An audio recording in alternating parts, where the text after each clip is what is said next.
What's up, everyone? Thank you so much for being here at the Recovered on Purpose show, Guest Saturdays. Today, I have an incredible guest for you. We're going to be talking about rehab. We're going to be talking about recovery and the whole issue of addiction. Love you so much. Enjoy the show and keep living Recovered on Purpose. The black represents the darkness from which we came. The white represents the light in which we now live.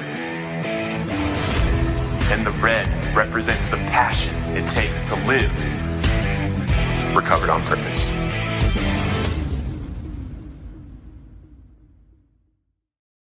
All right. Hello, everybody. I'm so excited you are here. Happy Saturday.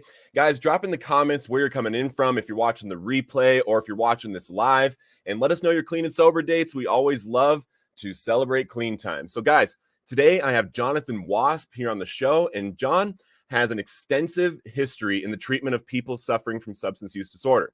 Prior to dedicating his life to Rehab My Rehab and Brain Consulting, he began his medically assisted treatment as Director of Pennsylvania Operations for Habit OPCO.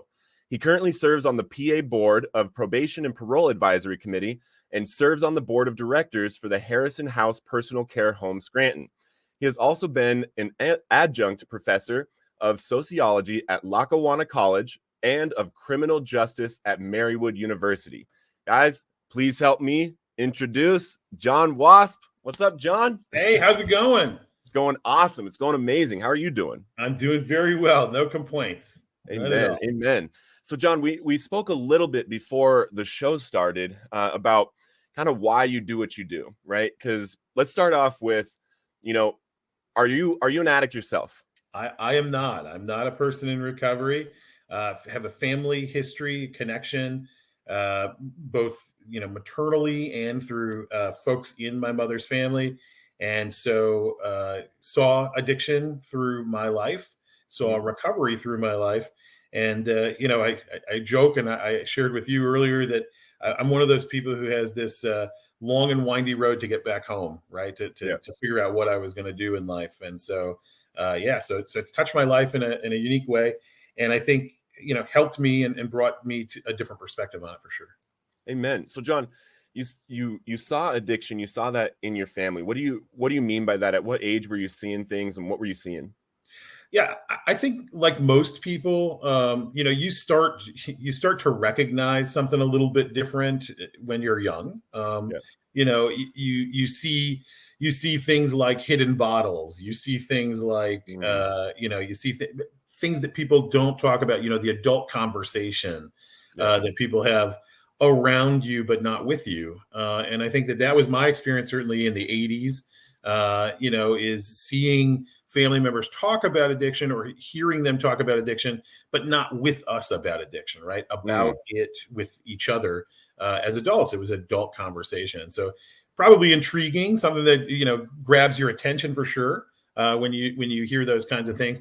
And addiction was talked about as something that was external of the group of people who were in the immediate room, right? It was always about somebody else. It was about another family member who had an active addiction, or who was dealing with a recovery issue. People in recovery certainly know this. We live in a world that's full of stigma that's associated with recovery, and certainly in those days it was very different than it is today. I think people's ability to tell their story and to talk about how addiction has touched them is very different than it was certainly in the 80s. And so that's really how I heard about it. And the reason I ask is, I've had a conversation with hundreds of addicts and addicts in recovery now. And it's really interesting because some people have this turning point in their childhood. Maybe they'll see, dad drinking a whole bunch, so they want to be like dad. Or, some of them have even seen real drugs, around the house, found paraphernalia for meth pipes and things like that. So they went down that path.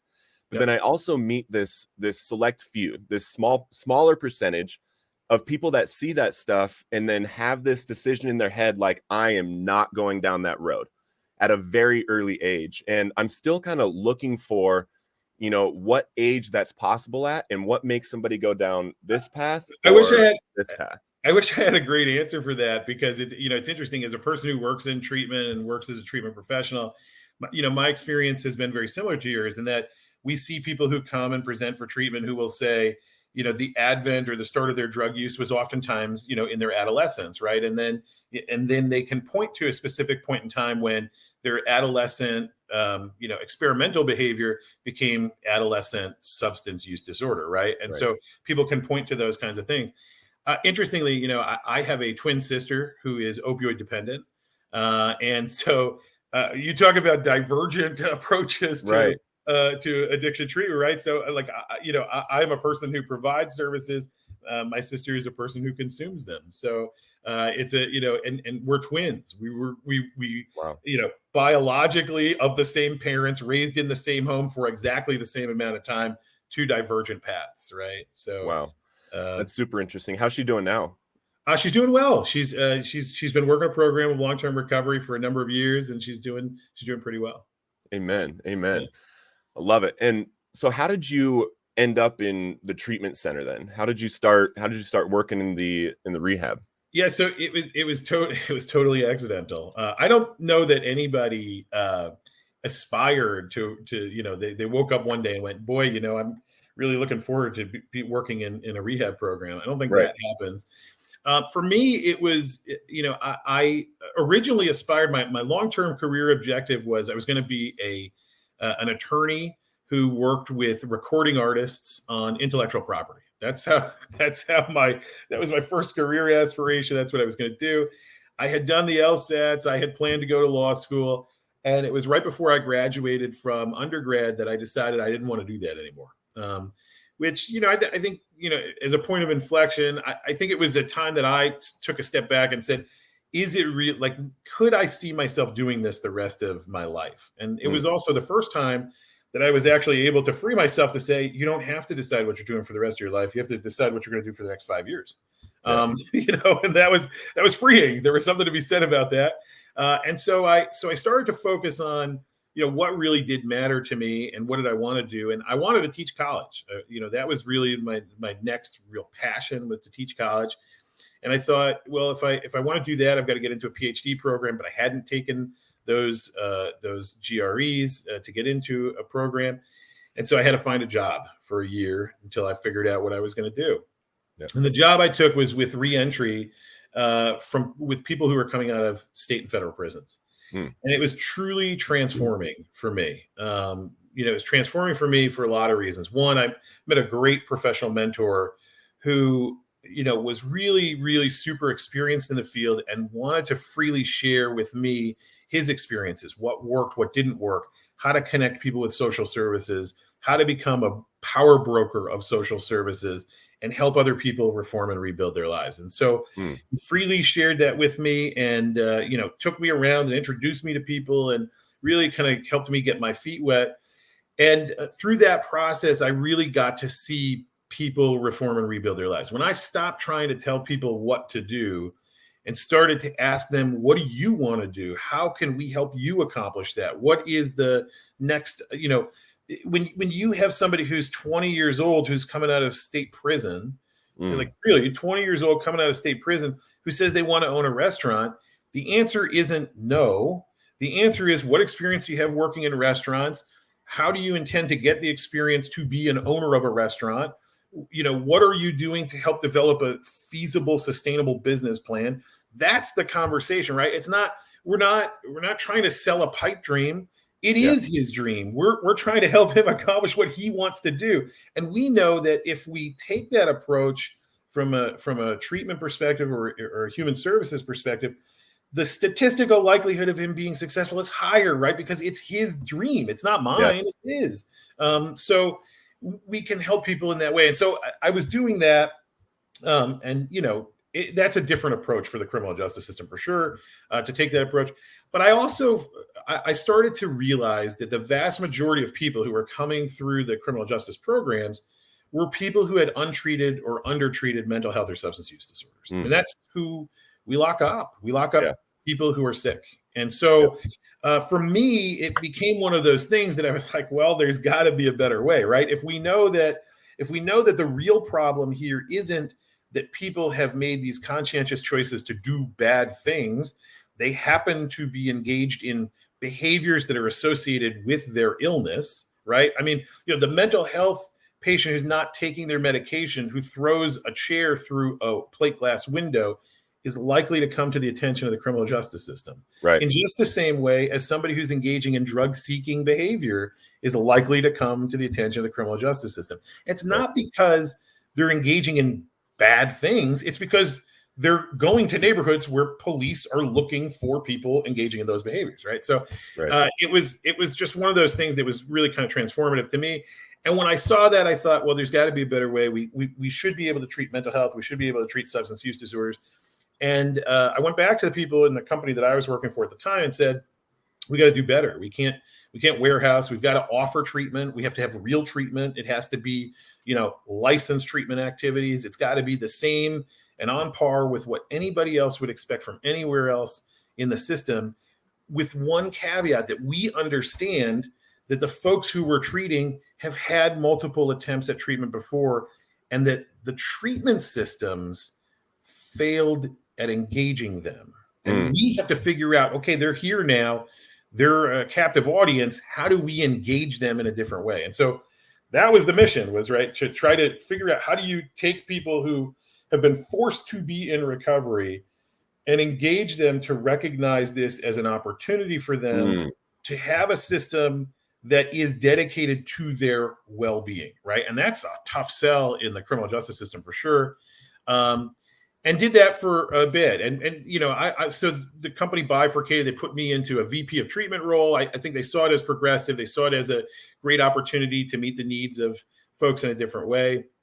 And so we started to do that. And we provided services to mental health clients. We had the first mental health community corrections program in Pennsylvania.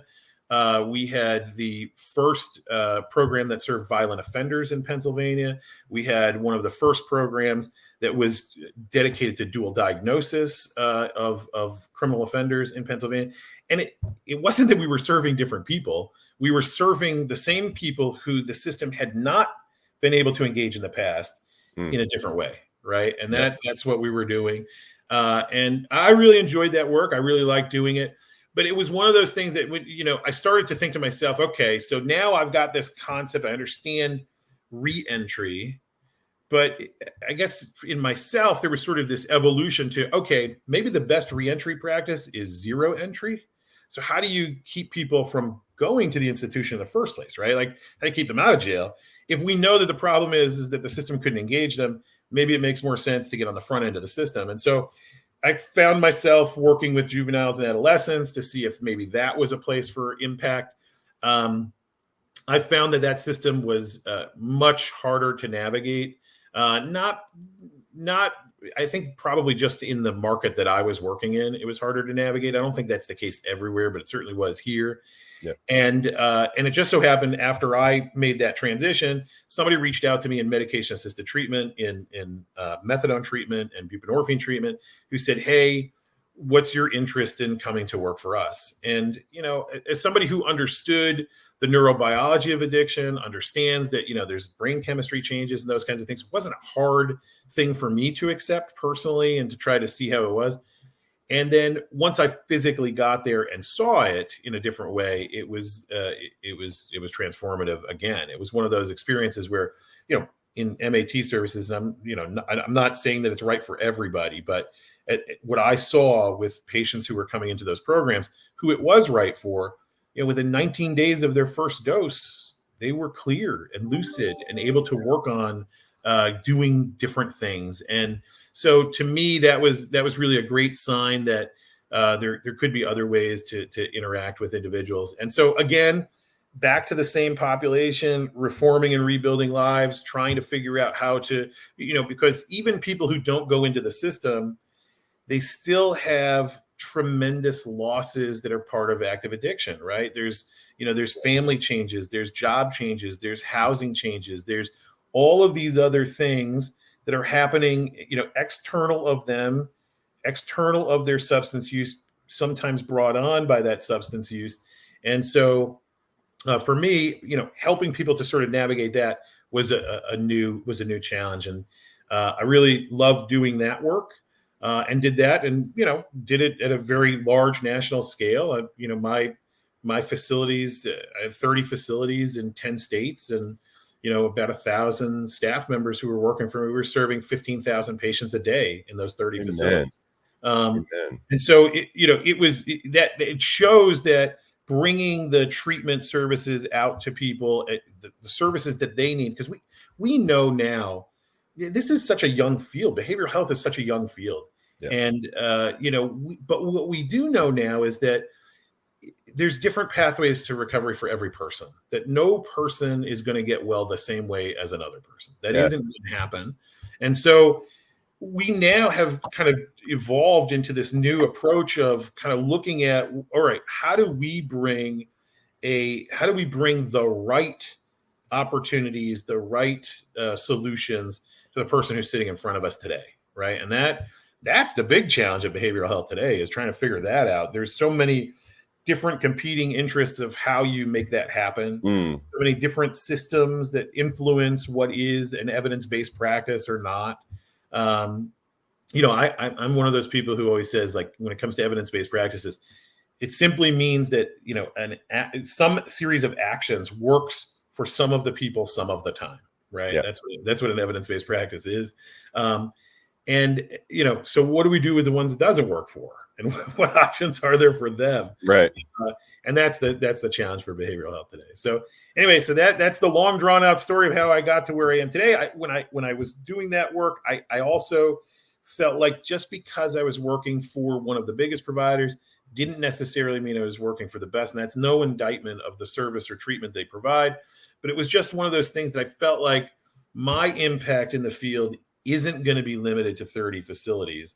It's going to be offered to anybody who wants to have transformative approach to recovery. And if that is a small mom and pop shop in Kentucky, or a private equity-backed venture headquartered in New Jersey, the same opportunity to transform and rebuild their programs that they offer to their patients is what I'm looking to do. And so that's what I do today. I provide those services. We do everything from, executive coaching, working with people who are in executive positions, to, program evaluation, site selection, helping them bring their message, bring their opportunity, bring their treatment to as many people as they can. I love that so much. I love that. Thank you so much for, coming in and taking charge in this community, not personally being, an addict, and doing what you do is amazing. Thank you. And a lot of us in recovery do wake up, one day in our recovery and we're like, I can't wait to work in treatment. I'm going to work that way, and the way that it worked out for you to be here is awesome. And you said something earlier on. Have you heard the name Travis Ritchie? Yes. Yeah. I've heard the name. Yeah. So I did a show with him a little while ago, and we were talking about that exact same thing. Like the recidivism rate of prisoners is like 87%, something really, really high. Yeah. And then if a inmate gets a bachelor's degree, it drops to under like 10%. Yep. And if they get a master's degree, it drops to under like 2% of actually going back.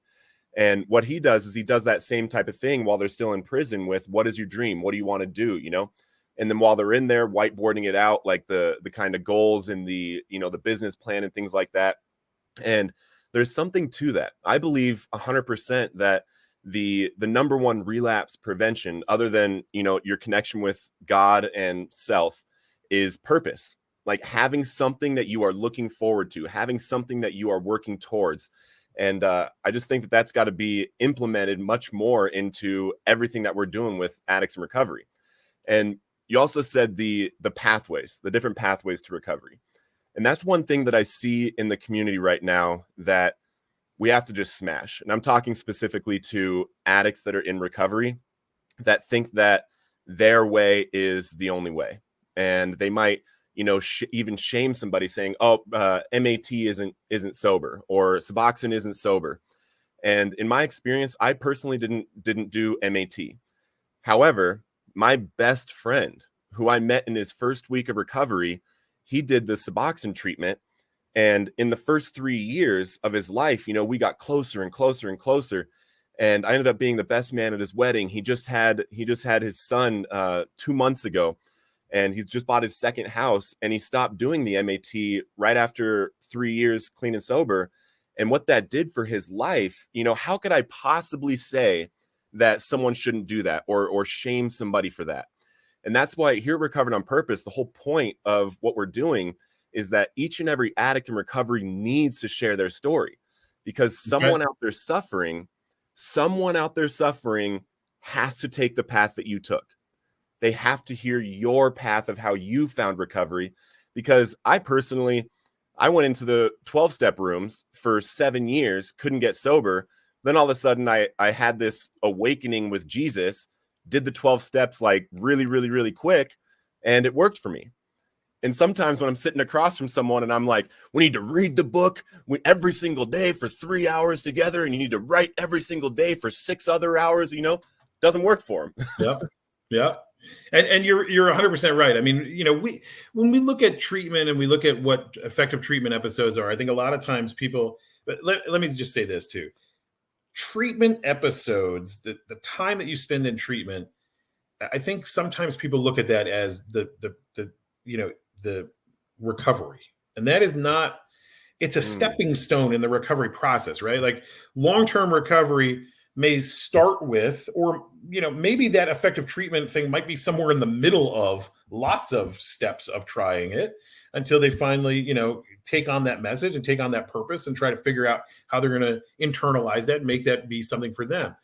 But the reality of it is long-term recovery is long-term, right? It's not just the treatment episode. And I think sometimes we focus too much on just the treatment episode, which might be problematic. And so I think you're 100% right. When you look at what a treatment episode represents, so we'll use the buprenorphine-based treatment as an example of that. It's a treatment episode. It's a step in their long-term recovery. So we can't look at one person's step in their long-term recovery and say that wasn't a good one. If that was the most stable rock in the lake they were trying to cross, then good for them for stepping on it, right? I mean, like that is a good thing. Yes. I'm a youth soccer coach, and I always tell my kids on my soccer team, I always tell them, move the ball with purpose. And what I mean by that is you don't just kick the ball into open space, you kick it to another player who can do something with it, right? And so I think when we look at recovery, we should probably look at recovery in the same way. Are people moving the ball with purpose? Are they doing something that's going to help them achieve something better in the long run? And if that MAT is the way that they do it, or if it's talk therapy, or if it's some evidence-based practice, or if it's in the rooms, or if it's wherever it is, if it's just listening to the podcast, if it's somebody sitting at home thinking about their, they want to get well, they want to see what recovery is about, so they consume things like this media, trying to understand, how do people view it? What do people think about it? What's the conversation? Does it make sense for me? That's moving the ball with purpose too, right? Yeah. It's getting out there and trying to find the ways to move it forward, to move the needle. So yeah. And I never, the whole point of this podcast, it was never to, have a meeting, right? And have people that were addicted come in and find their recovery here. Right. I just did it so that people could find different pathways to recovery, be empowered in their recovery, talk about personal development, things like that. But I'm currently right now, I have messages and I'm talking with people that are using the online platforms, the different pages. They come and watch the show 5 days a week, and they are staying sober by doing that. Yep. By this new community that we have, because back when, the big book was written, or even like 10, 15 years ago, we weren't able to do this. We weren't able to do live videos where we can reach. I know probably right now we have 4 countries watching. Australia is always coming in, South Africa, the UK, and then the US, and then I'm currently in Medellin, Colombia. So the way that we're able to connect now and help addicts is incredible to me. Yeah. And with the amount of people that are still suffering, here's something that I say all the time. In America, studies show that about 21 million people are actively suffering with substance use disorder, some kind of addiction. But then we have 22 million that are actively in recovery.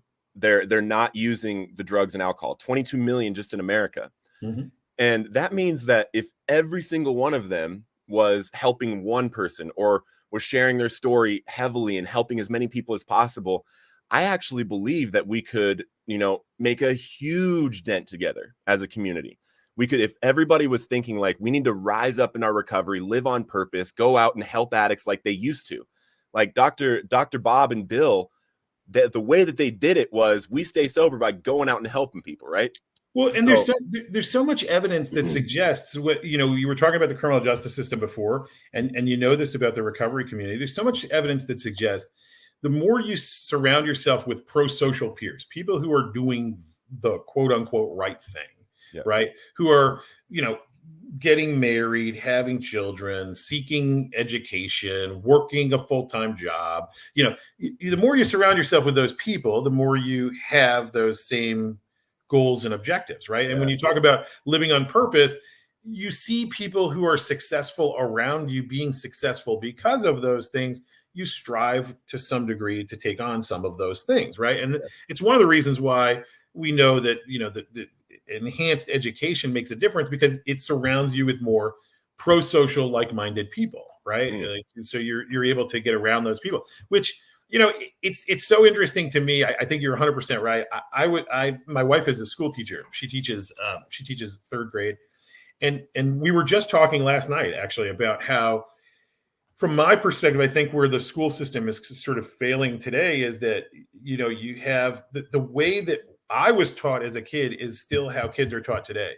But the way kids consume information today is different than how we consumed information then, right? So if 45-minute blocks of blah, blah, blah worked for us, and kids on average watch 15 seconds of video on TikTok at a time, we got to try to think about how we deliver the message, right? It's got to be short bursts. It's got to be something they can, my kids will do their snap streak first thing in the morning before they even have breakfast. Like, that's just more important to them than life sustaining activity. Okay. I want you to think about that for a second, right? So that's the world that our kids are growing up in, and that's the world that our kids live in. And so I think it's the same thing. Like, you were talking about, some people are using these platforms because they're comfortable, because they understand it, because it's the way we consume information today, and it is different. And who would have known? I bet you if you had said this to founders of AA and founders of NA, that you were going to one day take a message to people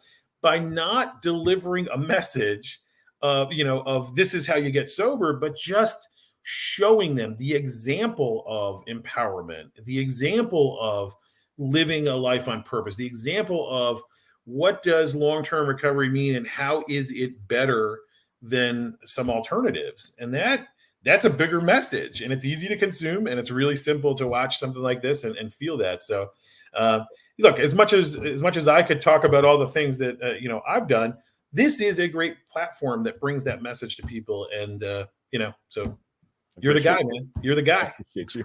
I appreciate it. And guys, we're going to take a quick 30-second break. And when we come back, we're going to talk about the foundational steps of recovery and then how to get into long-term recovery to stay.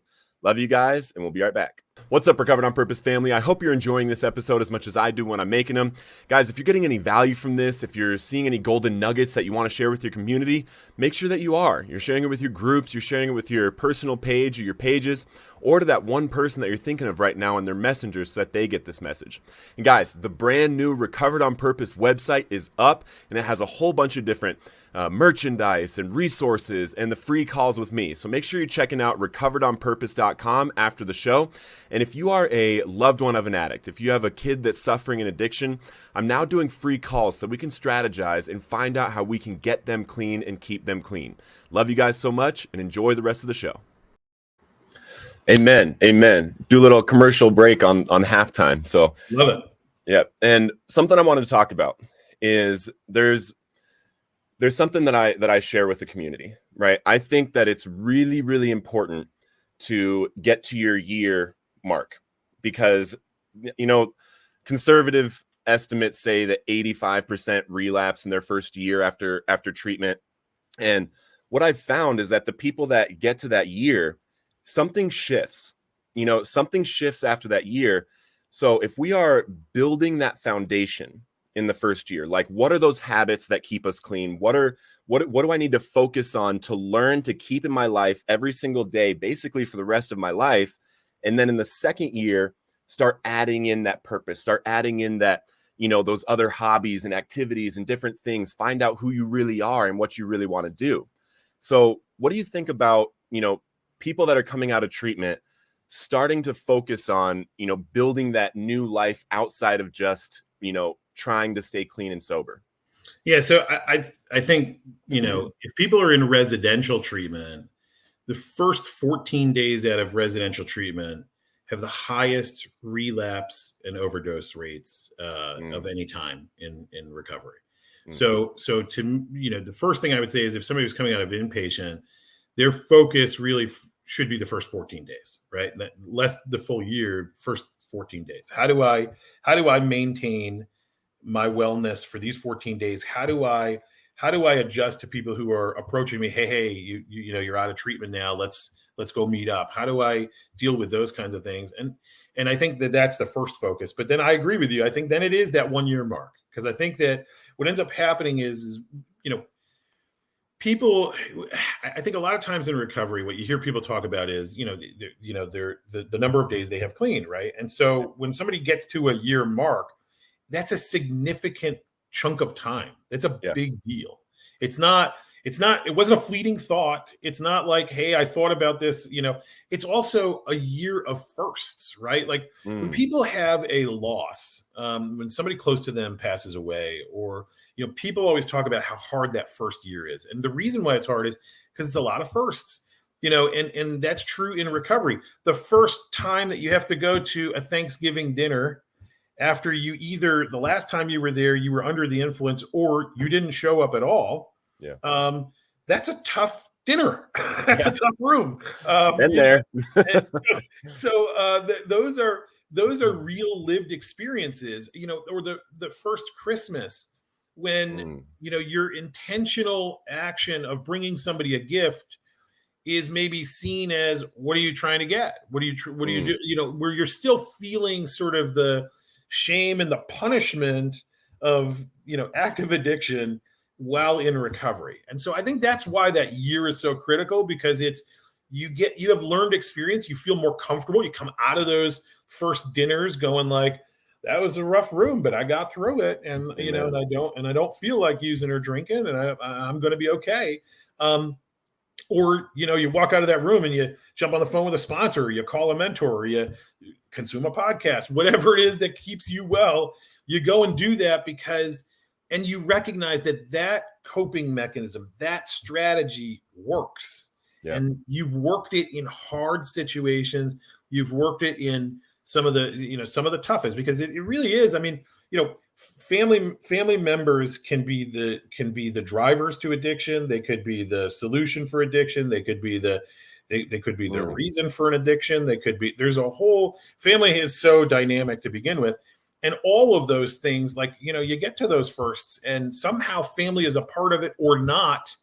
And that's a conscientious decision of you. Not drugs, not alcohol, not some other influence, you making the decision of how you want to maintain your sobriety, your wellness, how you are going, what boundaries you're going to draw, when are you going to draw the line in the sand and say, okay, that's enough. We pushed that far enough, And when you practice those things and you've done it for a full year, I think that's why that year is so successful, because you've been through the firsts, you feel a little bit about that, and you recognize that a year is a big chunk of time. You don't want to lose that, Yeah. I love that. And you hit the nail on the head. And I have someone that's probably actually watching right now that I talk to on a regular basis. He's right around 8 or 9 months right now.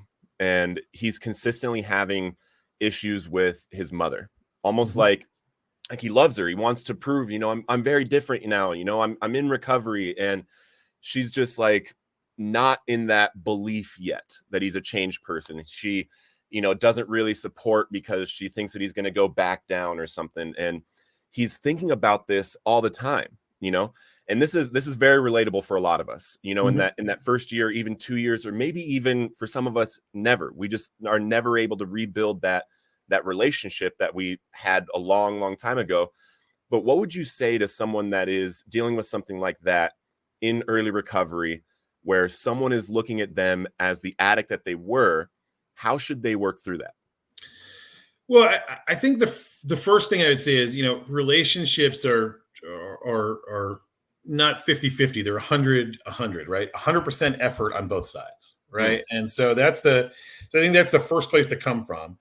And I would look at the relationship and say, for somebody who's actively trying to show that they've made some changes, the first thing is understanding what you don't know about what happened when the relationship fell apart, right? Like either, were you experiencing blackout moments? Do you not remember certain things?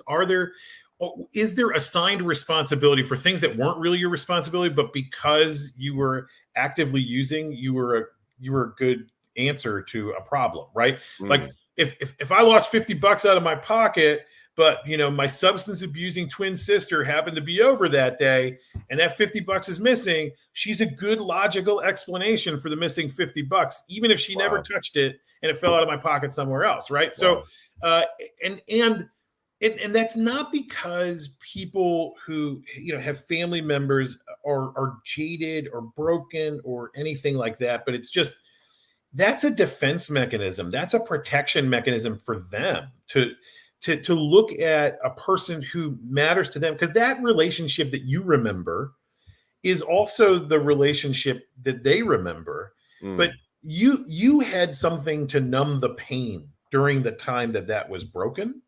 They didn't, and so they lived it every day, and they had to be concerned that when the phone rang, it was the police, or that it was, a call about an overdose, or it was a call about some other illness. And so for them, it was learned craziness every day. And so I think the first place to start from is to understand that you don't know everything that happened, what their lived experience was. Give them the opportunity to share it, but in an appropriate way, right? Like the conversation should be about, hey, look, I am a person who's in a different place. I do understand that there are certain things that you lived that I didn't experience during that. I'm open to hearing them in small doses. Like you don't need to drop everything on me all at one time. We can, we've got a lifetime to work through all of these times that I screwed you over. It's okay. And we could have those conversations, but I think that openness probably does open the door. And, it's interesting. This is just my own experience, but when I was, when I would introduce or hire somebody who was coming to work into the addiction treatment space, and they disclosed to me that they had a family member connection to addiction, one of the things that I would always follow up with in terms of a question for them was, can you tell me how your experience with a person who had an active addiction influences your behavior, attitudes, or relationship with other people who have active addictions? And what I'm trying to get to there is an understanding of, do they separate sort of the lived experience from their professional experience with other people? Do they separate their feelings of resentment or hostility or, unawareness or uneasiness about their own experience from the people who they're dealing with, right? Because if you come to a treatment facility and your belief as an employee is every person who opens their mouth is lying, you're in the wrong place, right? Yeah. Like you should not be working there. That should not be your approach. And that may be a lived experience. That may be a response based off of your experience with a loved one who you don't believe is telling you the truth, and that has got to stay out of the facility, right? And so I would always ask those questions. And what I was typically looking for was the person to respond back to me that they have created some way in their own existence to understand and live with the fact that people can have illnesses and people can get, well, like we wouldn't say to somebody who is diabetic, like, sorry, like, you're eating that pie, get out. We're done with you. You're not reformed. You're not changed. You're still eating pie, but we somehow say that to people who are in recovery. And oftentimes it's not because they're using, right? It's just because they've done something that in some way has irked the family member, and they're like, well, see, you're back to that behavior. No, this is just me drawing a line in the sand, not okay with what you're saying to me today. And that's not, that's healthy. So my answer, I think, long-winded answer to, I would say, recognize that there is some lived experience that you're unaware of. Open the door to that conversation, make it clear that there are boundaries associated with that, small doses, little bits of information, help me understand. And then don't be defensive. Just, accept that, there is stuff you don't know, and it's okay. And it's all right. And it's okay for them to feel that way, but that doesn't define you today. It's just an opportunity for you to better understand their point of view. And I think once you do that stuff, that opens the door to more meaningful conversations, right? Because when family members recognize that you're willing to accept that they were hurt, now you open the door for healing, right? Like now that, okay, I was hurt. My feelings were hurt. I was mad at you. And now I don't have to be mad at you because you understand why I'm mad, right? So good. And I think that's so good. That's the first place. Yeah, I love that. And I love that because you actually answered that different than I ever answer it. My number one answer is, well, don't use, don't relapse, and continue to get better and better and better, and do what you have to do to, stay working on yourself so that it shows that you have changed from, the inside out in your life. And then eventually, people will see it or not. But the number one focus needs to be on yourself.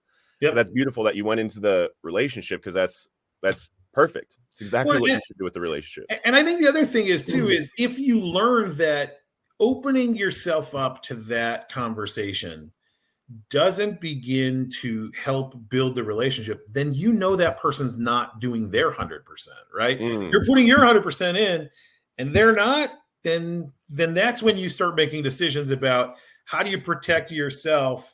How do you protect yourself from being hurt by people who are purposely trying to hurt you? That's a different conversation, right? That's really good. And let's have that one. Let's have that one. If someone is, because I've talked to people about this also in recovery.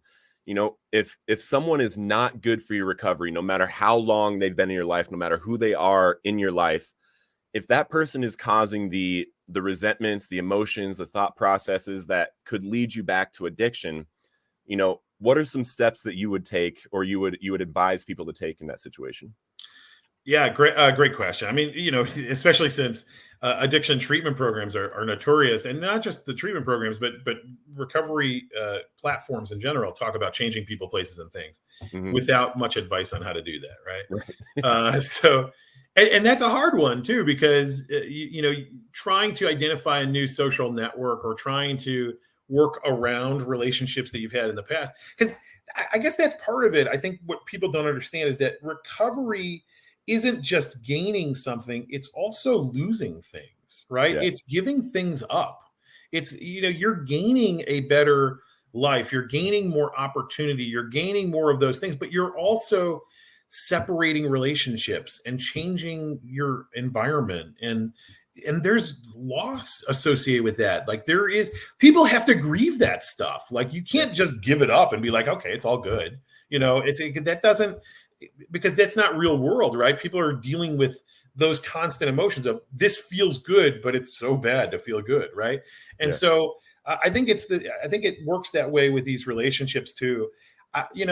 What I generally tell people when it comes to relationships is that it really does require some assessment of, it's a risk reward kind of assessment, right? Risk reward. What risks present to me by maintaining that relationship versus what am I getting out of it, right? And because naturally, relationships that we are committed to, we are going to try to give 100% to them, right? Yeah. We're going to try to do that. So it's okay to take a minute and go, what's in it for me? And I think sometimes people in recovery don't do that. Like, I think because they're told that maybe, the risk reward the pleasure center in their brain is broken, and they, but it isn't when it comes to things like that. Feeling loved is, it's not a broken emotion, right? Feeling loved or not feeling loved is, not a broken emotion.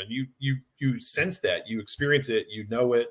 And we naturally want to give that to people. But the question that we have to ask ourselves is, what are they bringing to us? And I think, to your point, if they're bringing to the conversation, instead of showing up, at your house when they're invited over to watch the football game, if they don't show up with chips and dips, but show up with methamphetamine, they probably shouldn't be invited to any more football games, right? Like that's kind of that, right?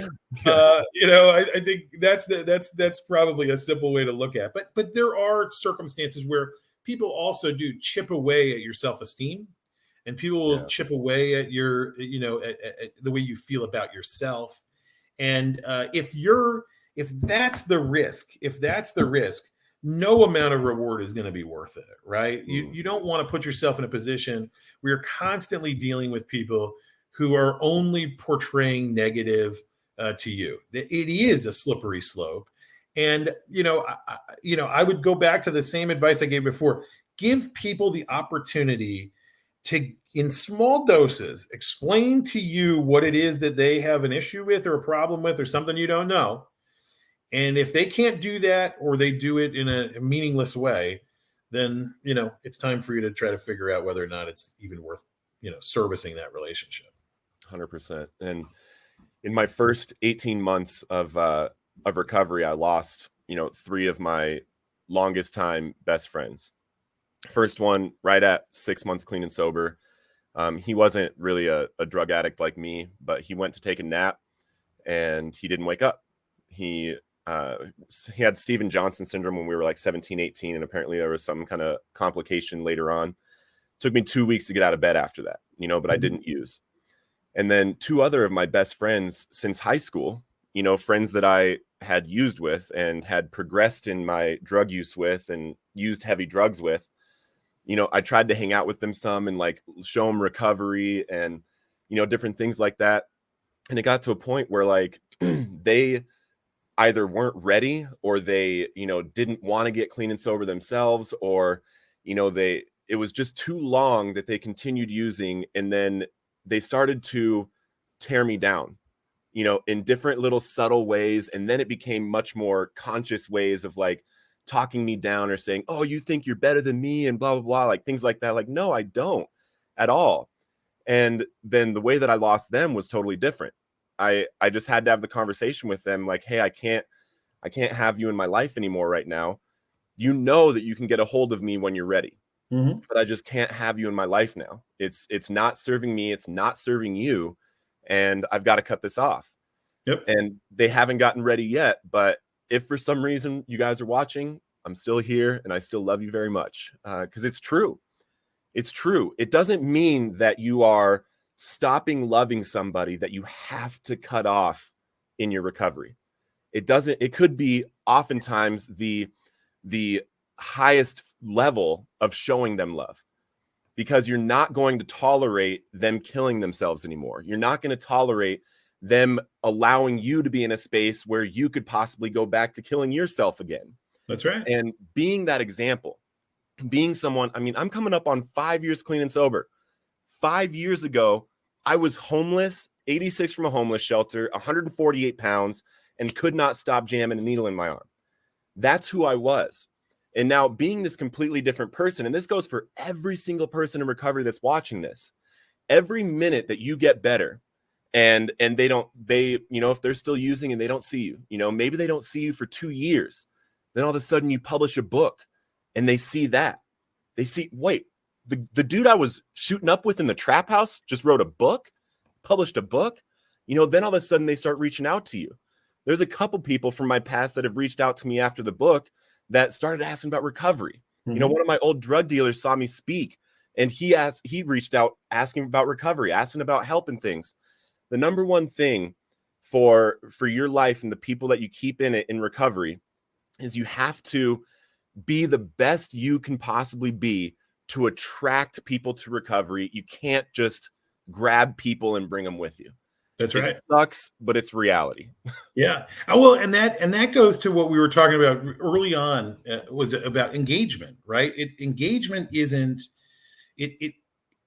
People don't come into recovery with a dog lead. It's not like you strap a collar around them and you pull them in and they just do it. It's not how it happens. It becomes something that they want to do on purpose, right? Like you have this recovery on purpose concept, and that's what recovery is. It's on purpose. It's conscientiously wanting to make a change. And look, working in addiction treatment for as long as I have, one of the things that I've often, I always would start off conversations with people when they first came in, and I would say, okay, before we even start talking about where you went to school and all, the biopsychosocial assessment, right? Everybody has to do that because that's how you get paid. And before we even do that, my question to them was always, okay, people don't change when they're comfortable. So something got really uncomfortable recently. Let's talk about that first. Because if you don't know where you're sleeping tonight, or you don't know what you're eating tonight, or you don't know what's happening with your kids, everything else we talk about is meaningless. You're not working on you until you know your basic needs are met. So something changed. Let's talk about that first. Then we'll worry about this other stuff. Okay. Yeah. Can we make a referral? Can we fix that? Can we help you solve that problem? And then we'll talk about the other stuff, right? Because that's where it starts at, right? Because people don't, so, and what I have found is, at least in my own experience, when you stop asking them about, like, I think I shared with you beforehand, like, we still stigmatize even in the field. One of the questions that's asked in a biopsychosocial assessment is, what is your drug of choice? The assumption is that you made a choice, right? Like there's a miss there. There's a miss. Yeah. And so anyway, but when I would engage people that way and start off with what's going on with you today, what changed in the last week or two that made you uncomfortable enough to go, I got to do something today. Yeah. That's an engagement point, because they now have to share with me, what is it that is driving them? What's most important to them? Why are they uncomfortable? And when they communicate that, that's a perfect jumping off point for their new success, right? Because that is their strength. Their connection to whatever that is the first strength, right? It's the thing that's most important to them. It was more important to them. And like your point earlier, when you were homeless and you were, a little over 100 pounds soaking wet, and you couldn't stop yourself. But here you've got something that's so important, so powerful, so critical to your well-being, that you're willing to try to stop to fix that problem. That's a strength, right? That is a strength. That is something that is so important, so meaningful to you. That's something to build on. And a lot of times, it's external of them. It's not even them. It's, the person who's presenting for, it's not like, oh, geez, I became homeless. Nope, I've been there before, right? So like that isn't the issue. You might die. Yeah, I might. And some people who are in active addiction are like, I'm praying for that tomorrow. And so I get that. I totally understand that. But if there was something that changed enough to make you want to make a change, we want to talk a lot about that. We want to talk a lot about that, right? Yeah. So, and that's an engagement point. That's when people go, hey, it's not about making money. It's not about trying to do it the way everybody else does it. This is a place that's interested in hearing what's going on with me, what's happening with me today, why it's important for me to be here today. And that's a game changer. That's a good place for engagement. Yeah, I love that. And one of the things, I made a free relapse prevention worksheet and put some of the normal stuff that people put in there, but then I put all the stuff that I think is, the best relapse prevention that I found for myself, purpose and, living your life and everything like that. But the first thing I have them do is really get clear on where they were at the end of their addiction. Like you have to remember what it was like. You have to remember why you wanted to get clean and sober. You have to remember that those feelings, those thoughts, that helplessness, that hopelessness, because if you can't look back at that when you are having a bad day at work, thinking about having a beer, you might have that beer sometime, right? And before we close, I wanted to ask a quick question, have a quick conversation about something, because you're in the treatment space and you talk to a lot of different people that are in this space. What does everybody think about alternative methods that are being used in other countries that aren't currently legal in the United States, such as ibogaine.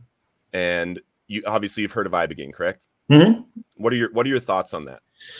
Well, so I think here in the United States, like all medicine, and if we really want to look at addiction treatment and we want to look at wellness as a medical model, I think one of the things we know about the United States is we're slow to adopt to most things, right? And so, I mean, there are medications that are in use here in the United States that have shown efficacy for methamphetamine abuse, but we don't do it. There are vitamins and supplements that are available in other countries that are used for all kinds of drugs of abuse, and we don't do them. And we're starting to see like the early warning systems here in Pennsylvania, really across the country. The early warning system from NIDA is showing that opioids are the number one cause of 911 calls for overdoses for the 50 plus crowd, but they're not for the 49 and younger crowd. It's methamphetamines now. And so the drug use trends are sort of changing a little bit. And I think, it'll be interesting over the next year or so. It'll be interesting to see how quickly the government can adapt to the changing in tide. I think when, historically, opioids, we kind of dodged a big bullet when naloxone came out, right? You had the ability to reverse overdoses relatively quickly. But now with things like, I think, trank dope, there's so many other things that are out, the xylazine, there's so many other things that are out there that are mixed in with opiates that it's, naloxone isn't going to be enough. So then what? And I think we're going to start turning to alternatives. We're going to start looking at what's happening in other countries. I think, Central America is a great place to start looking. South America is a great place to start looking. There's a lot of activity there. You mentioned Australia watches this, and Australia has very progressive activities that are associated with how they're treating addiction today. So I think there's a lot of opportunity for us to see alternative options in the addiction treatment space that present themselves. But I mean, we have FDA approved medications that people still think are using, right? Like when you're on methadone or, buprenorphine, there are some people who are in recovery who still think that that's, not clean. And so, I think that's like, we've got a long way to go to get people around some of those things for sure before we even bring in more alternatives. Yeah. I just think it's interesting that, out of the entire world, we as a country, the US has 5% of the entire population of the world, yet we consume 25% of the illicit drug market. And we are the slowest to act on ways of treating people. So some of that I think is driven by the number of, like, I'll use Pennsylvania for an example because it's where I live. In Pennsylvania, the way that money comes in to treat addiction, federal block grant money and prevention money gets shifted down to the Department of Drug and Alcohol programs. It gets shifted from there down to local single county authorities who then make local decisions related to treatment. That's the flow of money to get to the local facility. Now, you would think that when you look at those kinds of things, that probably makes sense. But then I'll challenge that. We know, we started off this conversation talking about how juveniles and adolescents are they see addiction in their families. They're most likely to try then. They sometimes become addicted then. And, I was just talking with somebody the other day about here where I live, we don't have any outpatient treatment services for juveniles and adolescents in my community. There isn't one. But we know that that's where addiction starts, and we're not having the conversation about that. But the local county knows that. I mean, it's not like it's unheard of to them. So the question is how do we get people to start shifting to where we know that there are problems? The evidence points us to where there are opportunities for intervention. And I think that in a more meaningful way, as it becomes okay to talk about, recovery and people's recovery stories, what we know as professionals, what we know is, and what you know as a person in recovery about how these things do start early and then they become a bigger issue. As that comes out more, there'll be more focus on treating younger people and, recognizing, is Johnny's substance use normal teenage behavior where he's experimenting, or is that a sign of something else? And, you know, I would argue that every interaction that a person has with a substance shapes their opinion on using substances, right? Yes. It is one of those things that just happens. So while it is experimental, maybe for young people who still can make a conscientious choice to not use tomorrow, at some point in time, each one of those experiences creates a sum total understanding of what drug use is. And that's a big deal, right? There's an opportunity for intervention there for sure. Yeah. So hopefully we get there.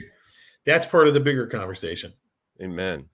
Amen. John, this has been an absolutely awesome conversation. I feel like I could talk to you every day, man. I think we're gonna have regular coffee clatch. I'm gonna become a co-host on this show. Yeah, let's do it. Let's do it. This is fun.